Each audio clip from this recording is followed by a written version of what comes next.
Hello', ই-কুহিপাতলৈ সকলোকে স্বাগতম জনাইছো। আজি আমি JAAৰ অসমীয়া বিষয়ৰ যিখিনি প্ৰশ্ন আহে, প্ৰিভিয়াছ ইয়াৰৰ আমি 10টা প্ৰশ্ন লৈ আহিছো। আজি আমি সেইকেইটা প্ৰশ্ন আলোচনা কৰিম। মই অপৰ্ণা চহৰীয়া ডেকাই সকলোকে স্বাগতম জনাইছো। আহকচোন আমি আজি MCQ 10টা প্ৰশ্ন আলোচনা কৰো।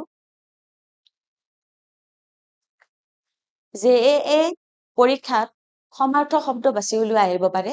ইয়াতে 4টা অপচন দিয়া থাকে, তাৰে পৰা শুদ্ধ অপচনটো আমি বাছি উলিয়াব লাগে। ইয়াতে আহিছে 2023 বৰ্ষত সমাৰ্থক শব্দ বাছি উলিওৱা। নমুনা। নমুনাটোৰ সমাৰ্থক শব্দ আৰু কি কি আছে? সমাৰ্থক শব্দ মানে হ'ল প্ৰতিশব্দ। নমুনাটোৰ সমাৰ্থক শব্দ আছে অপচন A ধাত্ৰী, B চাকি, C চানেকি আৰু D টো এটাও নহয়। ইয়াৰে আমি শুদ্ধ অপচনটো বাছি উলিয়াব লাগে। নমুনা মানে হ'ল আৰ্হি, চানেকি। গতিকে আমি নমুনা শব্দটোৰ সমাৰ্থক শব্দটো হৈছে কি? চানেকি। চানেকিটো হৈছে নমুনা শব্দটোৰ সমাৰ্থক শব্দ। তেনেদৰে আন দুটামান সমাৰ্থক শব্দ মই লৈ আহিছো। এটা আছে নিহালি। নিহালিটোৰ সমাৰ্থক শব্দ ইয়াতে 4টা অপচন দিয়া আছে, তাৰে কোনটো হয় সেইটো আমি বাছনি কৰিব লাগিব। এই অপচনটো দিয়া আছে কম্বল, B টো দিয়া আছে জেউতি, C টো দিয়া আছে ৰশ্মি আৰু D টো আছে এটাও নহয় অপচন। গতিকে ইয়াৰে শুদ্ধ অপচনটো হ'ব নিহালি মানে কম্বল বা লেপ। এইটো আমি এনেকৈ টিক মাৰ্ক দিব লাগিব। তাৰ পিছত সমাৰ্থক শব্দ বাছি উলিয়াই দিছে। ইয়াৰে অপচন 4টা দিয়া আছে। সমাৰ্থক শব্দ আছে জি মানে জীয়াৰী। গতিকে এই জিটোৰ সমাৰ্থক শব্দ বাছি উলিয়াব লাগিব আমি 4টা অপচনৰ মাজৰ পৰা। প্ৰথম অপচনটো দিয়া আছে বন কৰা ছোৱালী, দ্বিতীয় অপচনটো দিয়া আছে কন্যা, তৃতীয়টো দিয়া আছে চপনীয়া আৰু চতুৰ্থটো দিয়া আছে এটাও নহয়। গতিকে ইয়াৰে আমি শুদ্ধ অপচনটো হৈছে কন্যা। যিহেতু জি মানে জীয়ৰী, কন্যা বা দুহিতা, গতিকে বন কৰা ছোৱালীটো কেতিয়াও নহয় বা চপনীয়াটো কেতিয়াও নহয় আৰু দ্বিতীয়টো এটাও নহয় বুলি আছে। গতিকে ইয়াৰে জিটোৰ সমাৰ্থক শব্দ হৈছে কন্যা। ঠিক তেনেদৰে JAA পৰীক্ষাত সমাৰ্থক শব্দৰ লগতে বিপৰীত শব্দও আহে। গতিকে ইয়াতে মই কেইটামান বিপৰীত শব্দও লৈ আহিছো আজি। ইয়াৰে দিছে বিপৰীত শব্দ বাছনি কৰক। এই বিপৰীত শব্দৰো 4টা অপচন দিয়া থাকিব, তাৰে পৰা আমি শুদ্ধ অপচনটো বাছি উলিয়াব লাগিব। পৰিমিত। পৰিমিত শব্দটোৰ বিপৰীত শব্দ আমি বাছি উলিয়াব লাগিব।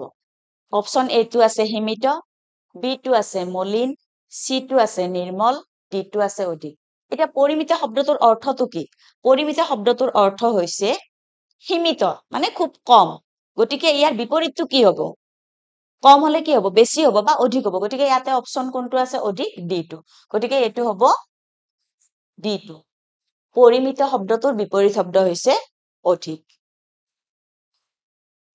ঠিক একেদৰে সঞ্জীৱনী শব্দটোৰ বিপৰীত শব্দটো এই 4টা অপচনৰ পৰা আমি বিচাৰি উলিয়াব লাগিব। সঞ্জীৱনী শব্দটোৰ বিপৰীত শব্দ অপচন A আছে স্বাস্থ্যকৰ, B আছে পুনৰ্জীৱন, C আছে মাৰাত্মক আৰু D আছে অসীম। গতিকে সঞ্জীৱনী শব্দটোৰ অৰ্থটো আগে আমি জানি ল'ব লাগিব। বিপৰীত শব্দকেইটা বাছনি কৰাৰ আগতে আমি সঞ্জীৱনী শব্দটোৰ অৰ্থ কি, সঞ্জীৱনী মানে কি, আমি সেইটো জানি ল'ব লাগিব। সঞ্জীৱনী মানে হৈছে কি? মানে কি জীয়াই থাকিবলৈ পুনৰ দিয়া, পুনৰ মানে জীৱন দিয়াটো সঞ্জীৱনী বুলি কোৱা হয়। গতিকে ইয়াতে অপচন কি আছে? স্বাস্থ্যকৰ, পুনৰ্জীৱন, মাৰাত্মক, অসীম। গতিকে মাৰাত্মকটো হ'বই নোৱাৰে, অসীমটো হ'বই নোৱাৰে। গতিকে সঞ্জীৱনীৰ বিপৰীত শব্দ হৈছে কি? মাৰাত্মকে হ'ব, কাৰণ স্বাস্থ্যকৰটো নহয়। সঞ্জীৱনীটোৰ বিপৰীত শব্দ লিখিব যে সঞ্জীৱনীটোৰ অৰ্থ হৈছে পুনৰ্জীৱন। গতিকে বিপৰীত শব্দ কি হ'ব? মাৰাত্মক হ'ব, ওলোটাটো হ'ব মাৰাত্মক। ঠিক তেনেদৰে JAA এক্সামত এটা শব্দ প্ৰকাশ কৰাও আহে, আৰু ইয়াতে মই কেইটামান 2023 বৰ্ষৰ এটা শব্দ প্ৰকাশ কৰা লৈ আহিছো। প্ৰথম এটা শব্দ প্ৰকাশ কৰা এটা আছে যাৰ পূৰ্বজন্মৰ কথা মনত আছে। যিসকল মানুহৰ পূৰ্বজন্মৰ কথা মনত থাকে তেওঁলোকক এটা শব্দৰে কি বুলি কোৱা হয়? ইয়াতে অপচন 4টা দিয়া থাকিব বিপৰীত শব্দ সমাৰ্থক শব্দৰ নিচিনাকৈ। ইয়াৰ প্ৰথম অপচনটো হৈছে কৰ্তব্য, দ্বিতীয়টো হৈছে যাযাবৰ, তৃতীয়টো হৈছে শ্বহীদ আৰু চতুৰ্থটো হৈছে জাতিস্মৰ। গতিকে এই যাৰ পূৰ্বজন্মৰ কথা মনত আছে তেনেকুৱা লোকক এটা শব্দত কি বুলি কোৱা হয়? জাতিস্মৰ। গতিকে আমি এই 4টা অপচনৰ পৰা এটা শুদ্ধ অপচন বাছি উলিয়ালো, জাতিস্মৰ। ঠিক তেনেদৰে আন এটা শব্দ প্ৰকাশ কৰা আছে, যি কণীৰ পৰা জন্মে। যি কণীৰ পৰা জন্মে। যি কণীৰ পৰা জন্মেটোৰো আমি এটা শব্দ প্ৰকাশ কৰা লিখিব লাগিব। তাৰ বাবেও 4টা অপচন দিয়া থাকিব। এটা হৈছে অণ্ডজ, এটা হৈছে সৰ্বজ্ঞ, এটা হৈছে ৰণজ্ঞ, আৰু এটা হৈছে বিবক্ষা।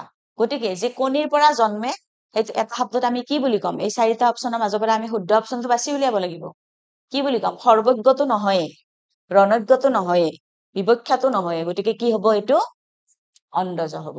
গতিকে যি কণীৰ পৰা জন্মে সেইটো অণ্ডজ বুলি কোৱা হয় এটা শব্দ। ঠিক তেনেদৰে আন এটা শব্দ প্ৰকাশ কৰা হৈছে, যাৰ 2 হাত সমানে চলে। যিবিলাক মানুহে 2খন হাতেৰে সমানে কাম কৰিব পাৰে, তেনেকুৱা মানুহক এটা শব্দত কি বুলি কোৱা হয়? গতিকে ইয়াতো 4টা অপচন থাকিব। এটা হৈছে অবৈতনিক, এটা হৈছে অসীম, এটা হৈছে সব্যসাচী, আৰু এটা হৈছে মেলেকি। গতিকে ইয়াৰে অবৈতনিকটো হ'বই নোৱাৰে। অবৈতনিক হৈছে যিয়ে বেতন নোলোৱাকৈ কাম কৰে, সেইটো অবৈতনিক বুলি কোৱা হয়। আৰু এটা হৈছে অসীম, যাৰ সীমা নাই, সেইটো অসীম বুলি কোৱা হয়। আৰু মেলেকি, যি কথা বেছিকে কয়, তেওঁক মেলেকি বুলি কোৱা হয়। কিন্তু ইয়াৰে আমি কি শুনিছো? যাৰ 2 হাত সমানে চলে। যিবিলাক লোকে 2খন হাতেৰে সমানে কাম কৰিব পাৰে, তেওঁক কি বুলি কোৱা হয়? এটা শব্দত সব্যসাচী বুলি কোৱা হয়। ঠিক তেনেদৰে আন এটা শব্দ প্ৰকাশ কৰা আছে, আনৰ দোষ দেখা স্বভাৱ। আনৰ দোষ দেখা স্বভাৱটো এটা শব্দত কি বুলি কোৱা হয়? ইয়াতো 4টা অপচন দিয়া আছে। প্ৰথম অপচনটো অসূয়া, দ্বিতীয় অপচনটো অনন্ত, তৃতীয়টো অকথ্য, আৰু চতুৰ্থটো নিশাচৰ। ইয়াৰে শুদ্ধ অপচনটো আমি বাছি উলিয়াব লাগিব। আনৰ দোষ দেখা স্বভাৱটোক কি বুলি কোৱা হয়? অসূয়া বুলি কোৱা হয়। যিহেতু এইটো অনন্ত কেতিয়াও নহয়, যাৰ অন্ত নাই তাক অনন্ত বুলি কোৱা হয়। অকথ্যটো নহয়ে, যি কথা কোৱা উচিত নহয় তাক অকথ্য কোৱা হয়। নিশাচৰটো নহয়ে, যি ৰাত্ৰি চৰে তাক নিশাচৰ বুলি কোৱা হয়। গতিকে এইটো হ'ব কি? অসূয়া। তাৰপিছত আন এটা শব্দ প্ৰকাশ কৰা আহিছিল, ভৰিৰ পৰা মূৰলৈকে। ভৰিৰ পৰা মূৰলৈকে এইটো এটা শব্দত কি বুলি কোৱা হয়? ভৰিৰ পৰা মূৰলৈকে এটা শব্দত কি বুলি কোৱা হয়? ইয়াতেও 4টা অপচন দিয়া থাকিব, আৰু তাৰে পৰা আমি শুদ্ধ অপচনটো বাছনি কৰিব লাগিব বা বাছি উলিয়াব লাগিব। প্ৰথম অপচনটো দিয়া হৈছে সভ্য, দ্বিতীয়টো দিয়া হৈছে আপাদমস্তক, তৃতীয়টো দিয়া হৈছে অনুকৰণ, আৰু চতুৰ্থটো দিয়া হৈছে হতভগা। ইয়াৰে কোনটো শুদ্ধ অপচন হ'ব? সভ্যটো কেতিয়াও নহয়। সভ্য মানে চুবাই খোৱা বস্তু সভ্য। বা অনুকৰণটো নহয়, যাক লক্ষ্য কৰা যায় সেইটো হ'ল অনুকৰণ, বা যাৰ পিছে পিছে যোৱা যায় সেইটো অনুকৰণ বুলি কোৱা হয়। আৰু হতভগাটো নহয়, যাৰ ভাগ্য নষ্ট হৈছে তাক হতভগা বুলি কোৱা হয়। গতিকে ইয়াৰে শুদ্ধ অপচনটো হ'ব কি? ভৰিৰ পৰা মূৰলৈকে কি হ'ব? আপাদমস্তক।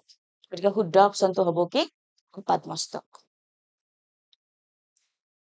গতিকে আজি আমি JAA পৰীক্ষাত আহিবলগীয়া সম্ভাৱ্য প্ৰিভিয়াছ ইয়াৰৰ 2023 আৰু 2024 বৰ্ষৰ MCQ কুৱেশ্যন কেইটামান আলোচনা কৰিলো। ইয়াতে সমাৰ্থক শব্দ থাকিব, বিপৰীত শব্দ আহিছে, আৰু এটা শব্দ প্ৰকাশ কৰা আমি আজি আলোচনা কৰিলো। অন্য এটা শ্ৰেণীত আমি অন্য বিষয় লৈ পেলাই বা 8 কেইটামান আমি 10টা 15টা মান প্ৰশ্ন উত্তৰ লৈ পেলাই আমি আহিম, সম্ভাৱ্য প্ৰশ্ন উত্তৰ লৈ পেলাই আহিম। গতিকে আজিলৈ অপৰ্ণা চহৰীয়া ডেকাই সকলোকে ধন্যবাদ জনাইছো।